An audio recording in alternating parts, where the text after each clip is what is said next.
আসসালামু আলাইকুম ওয়া রাহমাতুল্লাহি ওয়া বারাকাতুহু। সবাইকে জানাই এই হালকা শীতের সকালের হালকা কুয়াশা ভেজা শুভেচ্ছা এবং সবার প্রতি রইল অন্তরস্থল থেকে ভালোবাসা। যুগে যুগে আল্লাহ সুবহানাহু ওয়া তাআলা অসংখ্য নবী রাসূল দুনিয়াতে প্রেরণ করেছেন মানব জাতির হেদায়েতের জন্য। তেমনিভাবে প্রত্যেক নবী রাসূলকেই আল্লাহ সুবহানাহু ওয়া তাআলা একটি করে মুজিজাও দান করেছিলেন। তারই মধ্যে হযরত মুসা আলাইহিস সালাতু ওয়াস সালামকে যে মুজিজাটি দান করেছিলেন তার হাতের একটি লাঠি। এই হাতের লাঠি দিয়ে তিনি বিভিন্ন প্রকারের কাজ করতেন। একদিন মুসা আলাইহিস সালাতু ওয়াস সালামকে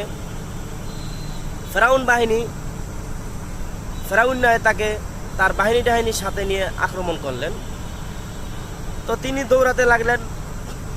দৌড়াতে সাগরের কিনারে গিয়ে পৌঁছলেন। এখন চিন্তা করলেন এই সাগর কিভাবে তিনি পাড়ি দিবেন। লোহিত সাগর, যেটাকে সবাই এক নামে চিনে পৃথিবীর মধ্যে। তো কিভাবে সেই সাগর পাড়ি দিবেন? আল্লাহ সুবহানাহু ওয়া তাআলা ডাক দিয়ে বলেন, মুসা তোমার হাতে কি? তিনি বললেন লাঠি। বলল যে লাঠি দিয়ে সাগরে আঘাত করো।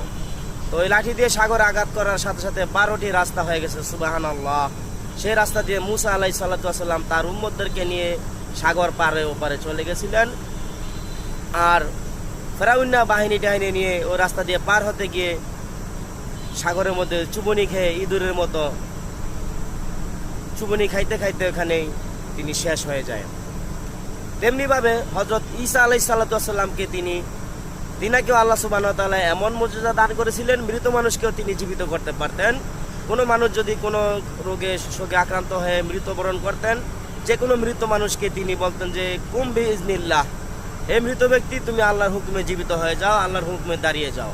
তখন মৃত ব্যক্তি জীবিত হয়ে যেতেন। এভাবে আল্লাহ সুবহানাহু ওয়া তাআলা প্রত্যেক নবী রাসূলকে একটি না একটি মুজিজা দান করেছিলেন।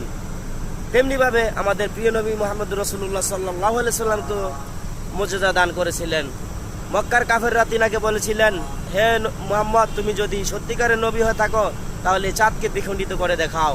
তখন আমাদের প্রিয় নবী সাল্লাল্লাহু আলাইহি ওয়াসাল্লাম শাহাদাত আঙ্গুলের ইশারা দিয়ে চাঁদকে দ্বিখণ্ডিত করে দেখিয়ে দিয়েছেন তার মুজিজা।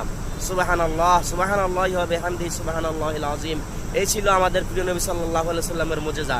এবং সবচেয়ে বড় কথা হলো তিনার উপরে 30 পারা কোরআন নাজিল করেছেন আল্লাহ সুবহানাহু ওয়া তাআলা। আমাদের নবীর উপর অসংখ্য মুজিজা দান করেছিলেন। বলতে গেলে সারা দিন রাত 24 ঘন্টা শেষ হয়ে যাবে, কিন্তু তার মুজিজার কথা শেষ হবে না। সুবহানাল্লাহ। প্রিয় ভাই বোনেরা, আমাদের রাসূলের